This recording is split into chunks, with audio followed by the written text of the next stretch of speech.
Hello, and thanks for listening.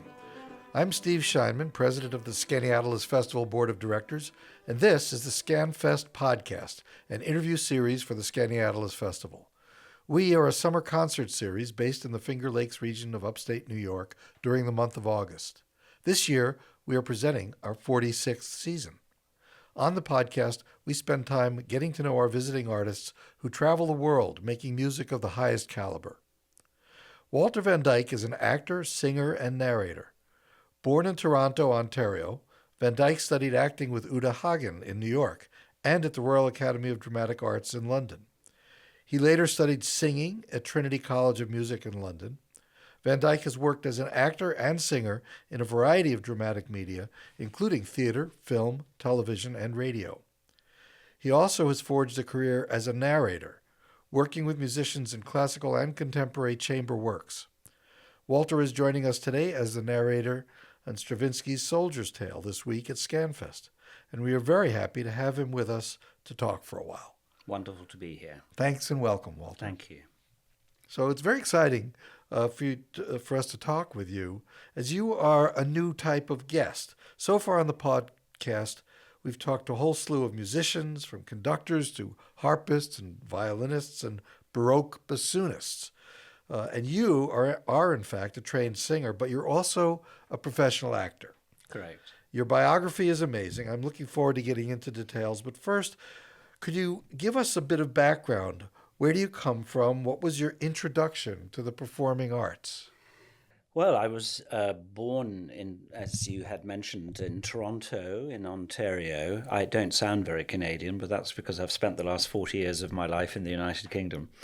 And I lived there as a little boy. But yes, I was born in Canada to Dutch parents. Both my parents were Dutch, and they emigrated to Canada in about 1952 to Ontario after the Second World War. It just seemed, having the Canadians having liberated Holland, they thought Canada was a good place, and so they moved to Barrie, Ontario.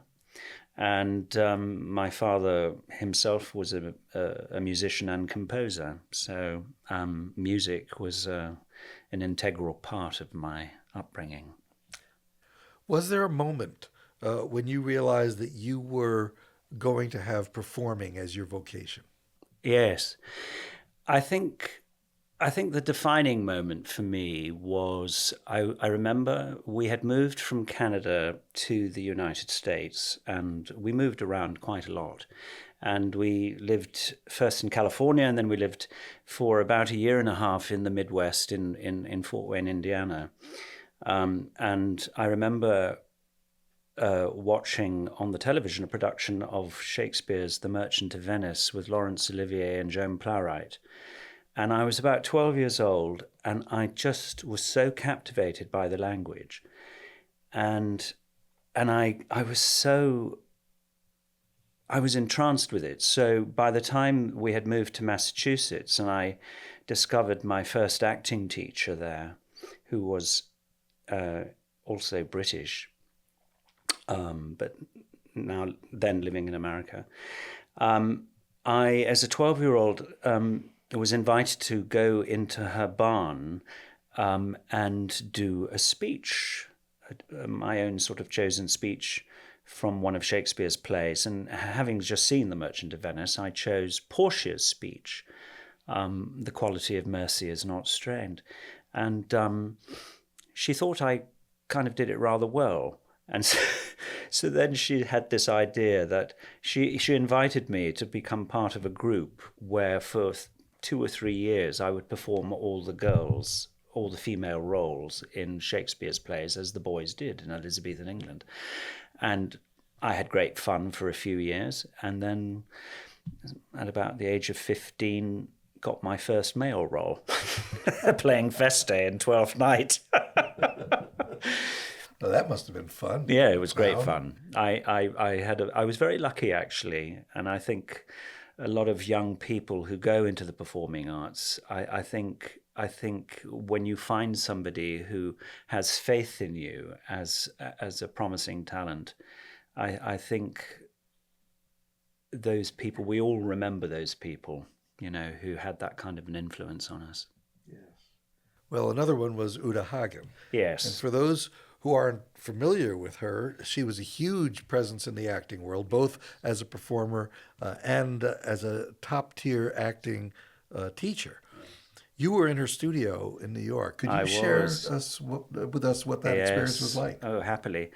Um, it's interesting because I first went to the Royal Academy of Dramatic Arts in England, and then after I'd finished there, I enjoyed the training that I had there, but it wasn't actually until I arrived at the HB Studios and was invited to take part in her advanced acting class that I really felt that it was something that I could take seriously and actually choose to do as my chosen profession. And Uta Hagen, she had a huge influence on me, and she was wonderful. I mean, she was great, and it was the first time that I really felt like the craft of acting had been introduced to me, and I was given the tools to work with when approaching a play and a role, and she and I got along very well, and she was a great influence. And your studies then took you to London. So, can you tell us what brought you from the States to the UK? Well, yes. I mean, I remember as a teenager sitting in my first acting teacher's snug in her home, and she had this book on her shelf called Great Acting, with that Hal Burton had put together interviews with Laurence Olivier, Ralph Richardson, Peggy Ashcroft, Edith Evans, Sybil Thorndike, and I was totally enthralled with this book. And she kind of she sort of fostered in me a sort of romantic and kind of fascination for the theatre in the UK, and so I think I couldn't get there quick enough. I made my first professional acting debut here in the United States with the American Repertory Theatre in Cambridge, Massachusetts, when I was 18. But by the time I'd reached the age of 21, I then decided I wanted to go to the UK and see whether I could sink my chops into the theatre scene there, and then I actually remained there ever since. So that was after Midsummer Night's Dream at the ART. Yes, it was. Yes, yeah. Yes. So I'd like to hear a little bit about that production of Midsummer Night's Dream, and part of that is because I saw that production before it went to Cambridge. Amazing. And loved it so much. I was a student, saw it three times. Wow. So, that's incredible. So that was with Alvin Ailey as your director and an all-star. Alvin Epstein. Alvin Epstein, Yeah, yes. yeah. No, you weren't dancing. Or Alvin Epstein. Yeah, no, I wasn't. No. Although we did have the wonderful Carmen de Lavallade, who was from the American Ballet Theatre, and she performed the role of Titania, and she was amazing. Yeah. But yes, Alvin Epstein directed it, and who was a wonderful actor and had become director, but had continued acting right up to his death a few years ago. I think the last thing I heard was that he had played King Lear in New York, and that was probably quite right. But yeah, so when Robert Bruisting took the Yale rep up to Cambridge, Mass, to found the American Repertory Theatre, they'd auditioned, I think, something like 200 local actors. And I still remember so clearly walking into the audition room with Alvin Epstein and the casting director there behind the table. And in walked this 17, 18-year-old who suddenly did a speech from Christopher Marlowe's Edward II. And I think Alvin just sort of thought, wow, who is this guy? You know, and they were looking for they wanted to cast the role of Snug the Joiner, which I played as a rather sort of naive type, sort of an innocent, and so out of the 200 actors, I got chosen, which was kind of very exciting for me. Wow.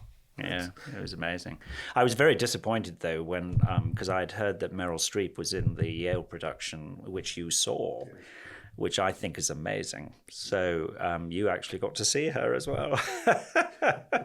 But I was very disappointed that she wasn't part of the cast at the time. But we got a lot of other great performers in it, and who were in the Yale production.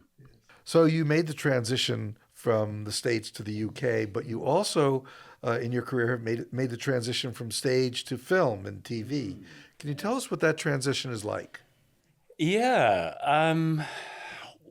Well, in terms of what it's like, I think that it was initially a bit of maybe shock is a strong word, but when you're in the theatre, you have that wonderful kind of relationship and rapport with the audience. And so suddenly when you find yourself on a set, you don't have necessarily the flow because you're doing take after take, and everything is, it's basically a director's medium, and they put all the puzzle pieces together. You actually film out of sequence. So, the continuity, it's a whole different game, But I got my first, probably about 33 years ago. I was asked to play in a BBC screenplay, the lead role it was a one-off screenplay called Can't Stop Me Dreaming, and that was kind of my initiation into TV at that time, and then I did several others at around that time, and then I did purely theatre work for quite a while. But then the last 5 years, TV and film have been pretty good to me, so that's good. So, are there any particularly colorful or memorable experiences in TV and film? Yes.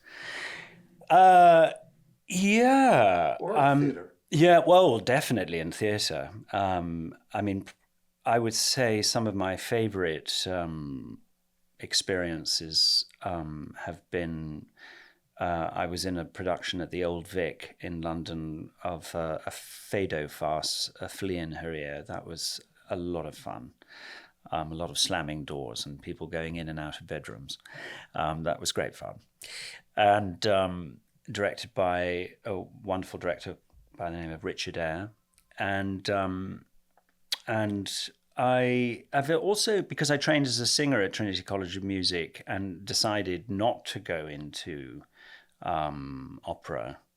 I think my father had this secret desire that I would become a lieder singer or an opera singer, but I sort of dug my heels in and decided I would take my trained voice back into the theatre, and so I also did some Sondheim musicals. I played Pirelli and Sweeney Todd at Theatre Clwyd in Wales, which was great fun, and a musical in the West End at the Donmar Warehouse called Enter the Guardsman, based on the Molnar play, The Guardsman. That was great fun. A really kind of memorable time would probably be also at the Open Air Theatre in Regent's Park. I did a season there and doing Cole Porter's High Society, playing the fiancé that gets dumped,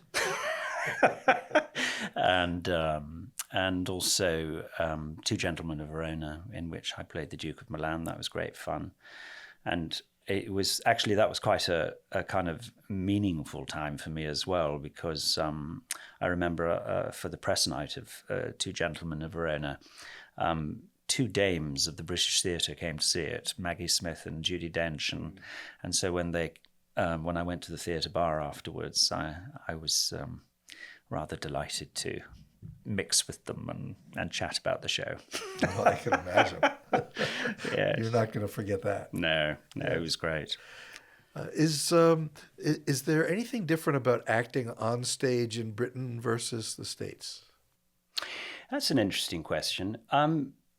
I don't think so. But where I kind of have noticed it the most is, for instance, in Chekhov, in performances of Chekhov's plays, where I think some of the most successful productions have been in the United States, because I feel that American actors, the Americans sort of tend to have easy access to their emotions, and so tend to wear their hearts on their sleeves. I'm not saying all Americans, but but I have found in performance what American actors bring to Chekhov is closer to the way the Russians would perform Chekhov, whereas the British bring a very sort of, they bring their own reserve, but they bring a sort of style to it, which is actually a very British style.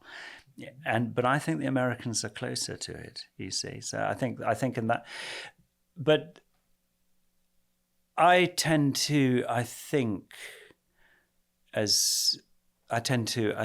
like American actors, I tend to work from the inside out and not so much from the outside in, which is a bit more of a sort of British style. But hopefully I marry the two. It's interesting that you would make this comparison because the last production of Vanya that I saw was Andrew Scott. Wow. That was the one-man show. Yes. Which is, I gather, was, I haven't seen it. Talk about access to emotions. Yes. I'll say. Well, he's a wonderful actor. I saw him as Hamlet in the UK. And that was also a wonderful, wonderful lesson for how to make Shakespeare, the language of Shakespeare, sound so natural, and which he does so brilliantly. Yes. And so he is a wonderful actor. Yes.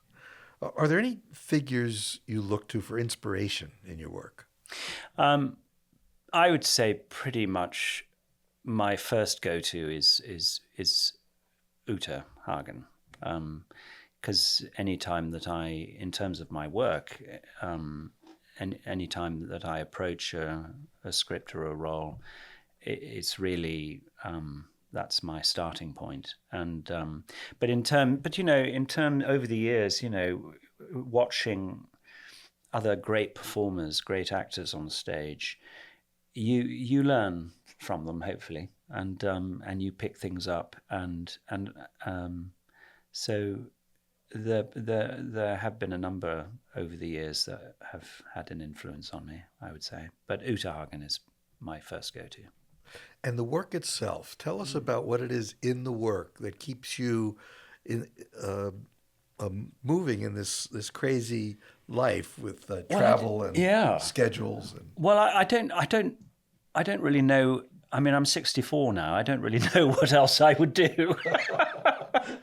I've been doing it for such a long time, but I love I love to travel, and I know that nowadays traveling can be quite stressful. But once you finally get to where you're going, I love it. I love traveling, and the other part of the question was, apart from traveling. Oh, schedules. Oh, schedules.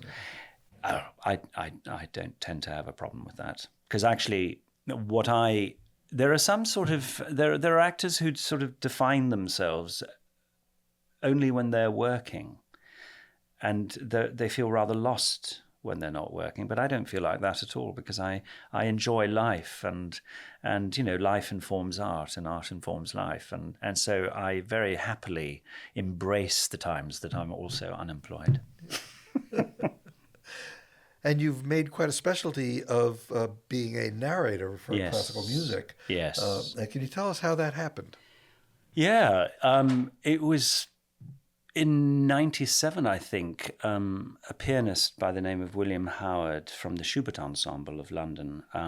He asked if I would be interested in doing what turned out to be the UK premiere of this Austro-Hungarian composer Viktor Ullmann, a piece called The Love and Death of Cornet Christoph Rilke at the Wigmore Hall.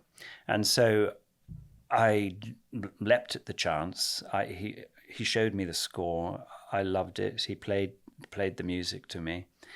And it kind of started from there, and then ever since I've had a wonderful relationship with working with musicians, and so yeah, so I've been doing it for certainly about 30 years. And how would you compare narrating with acting and singing? Well, I think they're very much linked. It's interesting because both training as an actor and both the training as a singer, as a narrator, comes in very, very useful. So I think they are very closely linked. And you will be narrating this week The Soldier's Tale by Stravinsky. Yes. You've performed this as a narrator many times. Yes. What are your thoughts about this particular piece? What do you take away from it? For those who perhaps are not as familiar with the story of The Soldier's Tale, it's actually based on a Russian folk tale which was adapted by a Swiss writer called Charles Ferdinand Rameau, and Stravinsky set it to music. It's about a soldier who trades his violin, which represents his soul, his art, his identity, to the devil, in exchange for a book that brings wealth and material success. And this mirrors the Faust myth, sacrificing something essential for worldly gain. So the message there, I guess, is greed corrupts and true happiness can't be bought. But it's a wonderful piece, and Stravinsky's music is so exciting rhythmically, and the colors are exquisite. And I'm a personal fan of Stravinsky's music. I adore his music. So I have done it many times. I've over the years with different ensembles. I did a tour of it with the Academy of St. Martin in the Fields with Anthony Marwood, who is part of the festival this year. He played the soldier, and but this was a fully staged production in which he acted the part of the soldier while playing the violin. So that was quite something. And I was just the narrator in that. But the joy for me have been the times when, as I'm going to be doing tomorrow night, is when I have the challenge of playing all of the roles, and that's a gift for any actor. Wow, that's exciting. Yes, looking forward to it. Yeah. Do you have any upcoming projects you'd like to tell us about? Yeah, I'm going directly after this to Portland, Maine, to the Portland Chamber Music Festival, to do a project that I'm really looking forward to, which is a potted version of Shakespeare's Romeo and Juliet with Prokofiev's Romeo and Juliet in an arrangement for violin and piano. And so each movement will be interspersed with Shakespeare's text. And I think the idea behind it is that we will tell the entire story of Romeo and Juliet, as I say, in a potted version, because otherwise, it would be. I think we've got it down to about 40 minutes. But I'm very much looking forward to that. That is because Shakespeare is a big hero of mine. Well, Walter van Dyk is with us as the narrator for Stravinsky's Soldier's Tale on a concert Friday, August 15th at the First Presbyterian Church of Skaneateles. To learn more about upcoming SkanFest events and to buy tickets, please visit www.skanfest.org. Thanks for listening, and thank you very much, Walter. Thank you.